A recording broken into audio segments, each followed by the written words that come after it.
a man stands before his army. But this is not a normal army.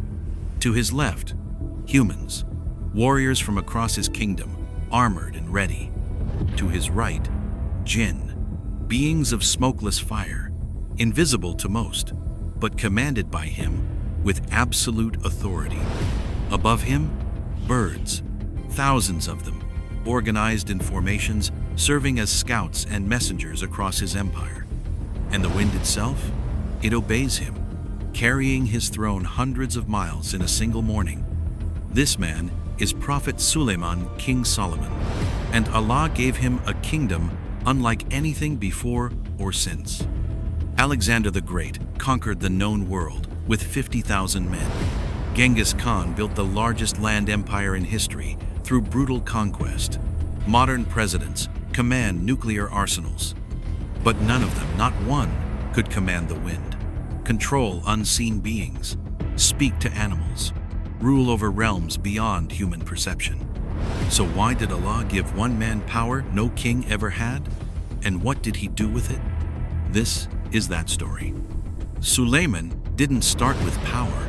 He inherited a kingdom from his father, Prophet David, who was already a king and prophet. But Sulaiman wanted more, not out of greed, out of purpose. The Quran records his prayer in Surah Sad, verse 35. My Lord, forgive me, and grant me a kingdom such as will not belong to anyone after me. Indeed, you are the granter of bounties. Think about that prayer. He's not asking for wealth, not asking for a long life. He's asking for a kingdom that will never be replicated. And Allah answered. But here's the key. Sulaiman asked for this power so that no one after him would ever be tempted to claim they matched a prophet's authority. It was a gift with a purpose, a demonstration of Allah's power, not man's ambition. And so, Allah granted him abilities that defy every natural law. The Quran describes it in Surah Saba, verse 12. And to Sulaiman, we subjected the wind. Its morning journey was a month's travel, and its evening journey was a month's travel. Imagine this. Sulaiman's throne could travel what would take a normal caravan 1 month to cross in a single morning. No horses, no ships. The wind itself carried him. Medieval travelers needed months to cross deserts. Modern planes take hours. Sulaiman, minutes. He could inspect his entire empire, stretching from Jerusalem to Yemen in a single day. While other kings spent years traveling their kingdoms, Sulaiman moved faster than any human transportation until the invention of airplanes 3,000 years later. But the wind was just the beginning. The Quran states in Surah Saba, verse 12 to 13, and of the Jinn were those who worked for him by the permission of his Lord. And whoever turned away from our command, we will make him taste the punishment of the blaze. They made for him what he willed of elevated chambers, statues, bowls like reservoirs, and stationary kettles. Jinn, beings created from smokeless fire, invisible to humans, possessing strength and abilities beyond human capacity. And they worked for Sulaiman, not by force alone, but by Allah's command. They built his palaces, crafted works of art, dove into oceans to retrieve pearls and treasures, constructed buildings that would take human laborers decades to complete, in days. But here's what made it different from slavery. The Jinn who refused to obey were punished by Allah directly, not by Sulaiman. He didn't need chains or threats. His authority came from divine command. No other king in history could say, "Build me a palace," and have invisible beings constructed overnight. No emperor commanded creatures humans couldn't even see. This wasn't just power. This was authority over realms beyond the physical world. The Quran describes Sulaiman's army in Surah An-Naml, verse 17, and gathered for Sulaiman were his soldiers of the Jinn, and men and birds, and they were marshaled in rows. Picture this military formation. Front lines, human warriors with swords and shields. Aerial reconnaissance. Birds organized in squadrons. scouting enemy movements from the sky. Special forces, Jinn, invisible to the enemy, capable of sabotage, intelligence gathering, and striking from dimensions the enemy couldn't perceive. No army in human history has ever had this composition. The Romans had legions. The Mongols had horse archers.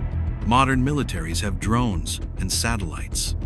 Sulaiman had species working in coordinated combat. And he didn't just command them, he understood them.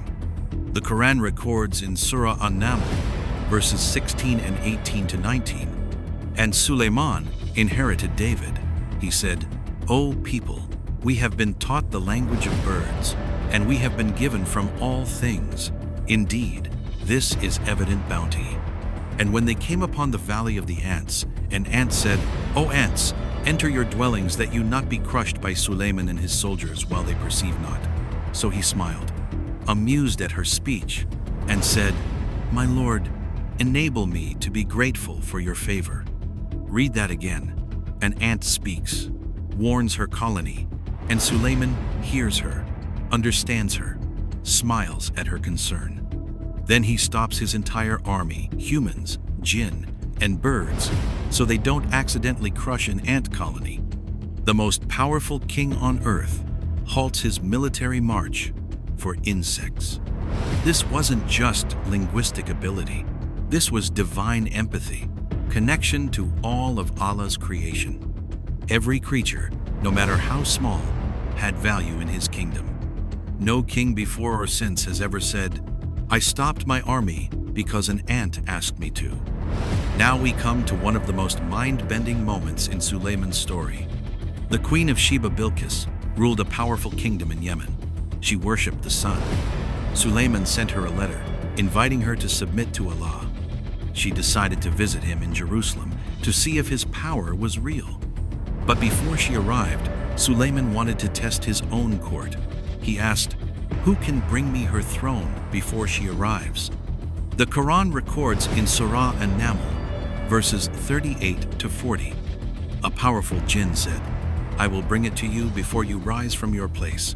And indeed, I am strong and trustworthy." That's impressive. The throne would travel from Yemen to Jerusalem about 1,200 miles before Sulaiman finished his royal session, maybe a few hours. But then someone else spoke. Said one who had knowledge from the scripture, "I will bring it to you before your glance returns to you." Before your glance returns. The time it takes to blink, a fraction of a second. And when Sulaiman saw it placed before him, he said, "This is from the favor of my Lord." The throne of a queen, 1,200 miles away, transported instantaneously. Not through the wind, not through jinn strength, through knowledge granted by Allah. We don't even have the physics to explain this. Quantum teleportation? Wormholes? We're still theorizing what Sulaiman's court demonstrated 3,000 years ago. No king has ever moved objects faster than light. No human technology has achieved this. But in Sulaiman's kingdom, it happened before he could blink. Here's what most people miss about Sulaiman's story. All this power, it was a test. The Quran records in Surah Saba, verse 13, "They made for him what he willed. Work, O family of David, in gratitude, and few of my servants are grateful." Gratitude, that's the entire point. Sulaiman had power no one else ever had. He could have conquered the entire world, could have lived in unimaginable luxury, could have ruled as a tyrant with jinn enforcers no human could resist. But he didn't. Every palace the jinn built, he used for worship and governance. Every demonstration of power, to guide people to Allah, not to himself. Every supernatural ability, a reminder that all power belongs to Allah alone. The test wasn't whether he could handle power. The test was whether he would remain humble with it. Islamic tradition tells of a moment when Sulaiman's power was temporarily taken away. A jinn took his ring, the symbol of his authority, and sat on his throne, impersonating him. Sulaiman was left wandering as a common man, unrecognized, powerless. For 40 days, he experienced what it was like to have nothing. When Allah restored his power, Sulaiman understood something most kings never learn. Power is not yours. It's a loan, and it can be taken away in an instant. After this, his prayers changed. He no longer asked for more power. He asked for gratitude, for the ability to use what he had been given correctly. The Quran records his prayer in Surah An-Naml, verse 19. My Lord, enable me to be grateful for your favor, which you have bestowed upon me and upon my parents, and to do righteousness, of which you approve. The most powerful man on earth praying for gratitude. Not for conquest, not for glory, for the ability to be thankful. That's the difference between Sulaiman and every other king in history. Sulaiman asked for a kingdom no one after him would have, and Allah granted it. But why? Because giving this level of power to anyone else would be too dangerous. Imagine if Alexander the Great could command Jinn. The world would have been enslaved. Imagine if Genghis Khan could speak to animals and control the wind. Entire civilizations would have been erased. Imagine if modern dictators had authority over unseen realms. Sulaiman's kingdom was a one-time demonstration. A prophet chosen by Allah, using ultimate power with ultimate humility. It proved something crucial. Power doesn't corrupt everyone. In the right hands, it becomes a tool for justice, mercy, and guidance. But those hands are rare, so rare that Allah never repeated the experiment. Sulaiman's kingdom stands alone in history, a benchmark, a miracle, a reminder. No king before him had this power. No king after him ever will. So why did Allah give one man power no king ever had? To show that power without accountability is tyranny, but power with gratitude, that's prophethood. Sulaiman could have ruled as a god. Instead, he ruled as a servant. He commanded Jinn, but submitted to Allah. He controlled the wind, but couldn't control his own fate without divine permission. He spoke to ants and learned that even the smallest creatures deserve mercy. For 10 to 15 minutes, you've heard about a kingdom that defies logic, that breaks the laws of physics, that crosses realms humans can't even perceive. But the real miracle isn't the power. It's what Sulaiman didn't do with it. He didn't conquer for conquest's sake, didn't enslave for pleasure, didn't build monuments to himself. He used every gift to point people back to the one who gave it. And when he died, the Quran says the jinn didn't even know. He died leaning on his staff, and they kept working, thinking he was still watching. Only when a termite ate through the staff and his body fell, did they realize the king was gone. The power was gone. But the lesson? That remains. Power is a test, and very few pass it. Prophet Sulaiman did. That's why his story is told 3,000 years later. That's why Allah gave one man power no king ever had. And that's why it will never be given again. If this story amazed you, know that it's just one chapter in the legacy of the prophets. Next video, the night journey of Prophet Muhammad, when one man traveled through the 7 heavens in a single night. Subscribe to Vestiges of Islam for the stories that changed history. See you in the next one.